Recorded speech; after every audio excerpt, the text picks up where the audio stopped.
Hi and welcome to my channel. Now today's video is mainly about this 217 because this is what it's happened to, but it probably evolves into the 317, 417, 517 in the range. I would have thought pretty much all of them are going to be similar-ish, but it don't just apply to Sansuis, it does apply to Marantz. I'm not saying all of them, it's going to be certain models that this may apply to. I'll put the word may apply to, and it could be Pioneers, it could be Trio, it could be any make, any model. From any manufacturer kind of thing. So yeah, the problem idea, now don't run away yet because we're not talking about a bit of squirty to clean it, is the pot. As I turn it, because you know I kind of listen to it and I just turn the bass up and down a little bit now and again just to see what kind of difference it makes. It's nice to know if that bass makes a lot of difference or it just makes a little bit of difference. Same as the treble, sometimes you get an amplifier where even though it says plus 10 dB, it's quite smooth and it doesn't make anything harsh kind of thing. Everything sounds nice, and you get another amplifier, you turn that treble, and you think, oh my god, it's gone. It sounds like 20 or 30, you know, it's gone mental kind of thing. I couldn't have it that loud. It sounds horrible, sounds mushy, and that kind of thing. So I do like little tinkering around, but when I do my reviews, as everyone knows, I do it completely flat.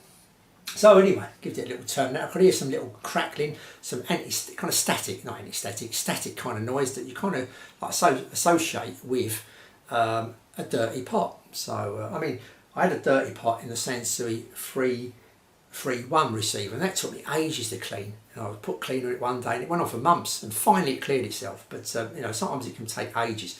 So I've done it once in here, still the same. Couple of times, still the same. Left it a day or two, let it soak in, kind of thing. A few days, and that still the same. And I couldn't quite. I thought this is taking a while again, maybe a bit like that Sansui.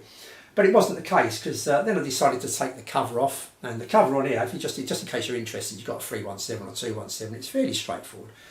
Is 3 screws each side, and the top cover come off. Now you no need to take the bottom plate off to get this front unit off. You have to take all the knobs off. Now one of them's got a little Allen key to undo the volume control on this particular model. You know, depending what amp, receiver, all that kind of stuff you've got, you may have to have an Allen key. Most of them just pull off anyway.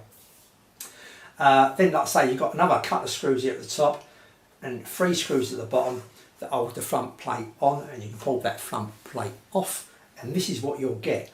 And of course I tried it out, and as I'm doing it I was kind of wiggling it about, and I decided, be careful if you do this. I don't think there's any need for you to do this if you're going to do my little tip I'm giving you here maybe, is I held the board quite tight, and as soon as I did that, when I started mucking around with the knob, that noise disappeared. So let's play exactly what was happening. Let's just do a little clip.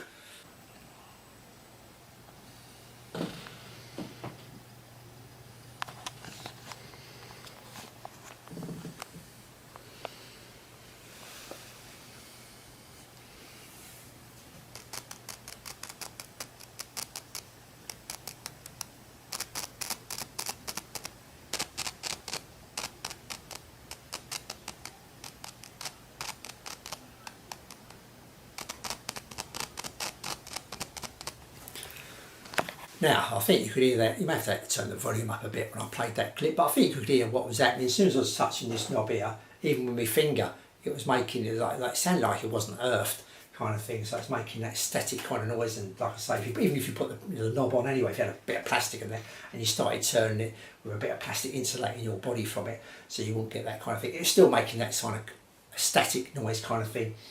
So I kind of pushed the board a bit tighter to the front, and as soon as I touched it, basically the noise went. As soon as I touched that ball, just putting a little bit of pressure on it, it went. So something maybe you don't want to do indoors is actually put your hands in there or the units on. But lucky enough, I know where all the voltages are, but you may not, so be a bit careful if you're going to do that. But anyway, so what I decided to do is take these front plates off here.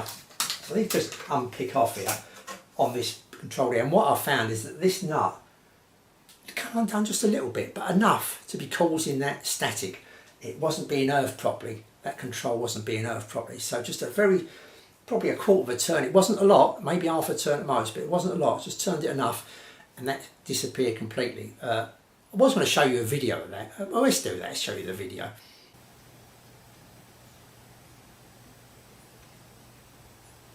Now, I don't really like showing you that last video because the first video pointed it out. You could see what was happening. That last video, I could have just turned the amplifier off and said, "Oh look, this is working now. I've tightened the nut up, it works." But I did. You know, that amplifier was on exactly the same as it was before, and just tighten. If you've got one of these amps, you could try it out yourself, obviously. But yeah, just tightening that nut up and that noise went. So that had cured that. So that's a great problem out of the way. Something you don't want to start and stick. It's not that. All right, you may only just touch the bass now and again. You think, well, Mick, I'm putting it back into that position, so it's fine. But it isn't, because that nut is still loose. It's still kind of arcing over to a certain extent here and there, especially when you've got speakers up a bit louder, any vibrations just on that nut, etc. You want a nice, good, like anything else, you don't stick your speakers wires in and just think, well, that's doing it. They're loose, but that's all right, that'll do, kind of thing. You don't put your connections at the back all nice and loose and think that'll do. You want a nice firm, so the complete 100% signal's going through, nothing's going to kind of deteriorate that signal, that kind of stuff. So you want this nice and tight. So obviously do this one, it's best to go along. I did find one of the two of the others, they were undone, but just by fractions. Not much. You probably got less than a quarter of a turn on, you know, maybe an eighth of a turn, something like that. But they all tightened up more than what they were. So we can pull this off. We can go right along the board. We can do the volume control there, and we can even do our select input, select switch here as well. So that's them all nice and tight. So you know, whatever, if they need earthing, which obviously these ones do, if they needed earthing, they've got a good, nice, solid earth. So that's something maybe you maybe interested. Like I say, maybe you come across, you still have a problem with your control. It may be worth taking that front plate off your amplifier receiver, just making sure these nuts are tight. And maybe even if you're not getting any noise, you may think, I'll just tighten them up anyway, so I'm getting a good strong signal. Now you may take it all apart, take the top off. So take the top off and take the front off, and think, well, they're all solid, make nothing happen. Like, you know what I mean, I couldn't tighten them anymore. I'm going to break them, kind of thing. Well, you haven't lost anything there. It's cost you a little bit of time, but you may come across one or two that's a little bit loose, and particularly it makes a big difference in this Sansui 217, and the 317 is pretty much the same. If you're going to have a loose nut there, it will, if you start touching it, it's going to make that kind of scratchy, that kind of static kind of noise. And like I say, you want a nice, good, firm connection. So that's one of the little things I've done with this particular amplifier. There's nothing that I kind of set out to do. It's something I kind of come across with this amplifier. I'm going to do one more little alteration. It's a few little alterations in one package kind of thing. I'm going to do the whole video of that as well, and that's going to be sorted this out. That's going to future-proof it for a little bit longer for me, or if I decided to sell it as well, I know the next person who gets it is going to, you know, get more life out of it than maybe they would do. So that's it. I'll say thanks for watching again, and I'll see you all soon.